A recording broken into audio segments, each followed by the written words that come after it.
אתה דפוק? לא, זה חולם נפש. תעיף אותה החוצה.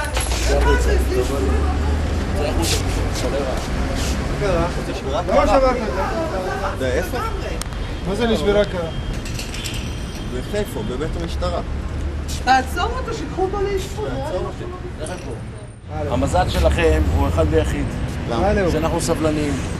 אנחנו יכולים לעזור לך לנקות אם אתה אנחנו משטרה סבלנית, אנחנו אנשים סבלניים. אתם נכנסים הנה, עושים את זה לפני אזרחים. הוא מצולם אותך גם. בסדר, הוא יכול לצלם ויכול להקליט גם. אנחנו אנשים סבלניים. אתה סטודנטים, אתה יכול לעשות מה שאתה רוצה. דפוקים אתם, לא סטודנטים. אתה מבין? ככה מתנהגים. אבל לא בשיטה הזאת. לא יכול מפה. אוקיי, בוא נראה מה יצא. אני מקווה שיצא משהו.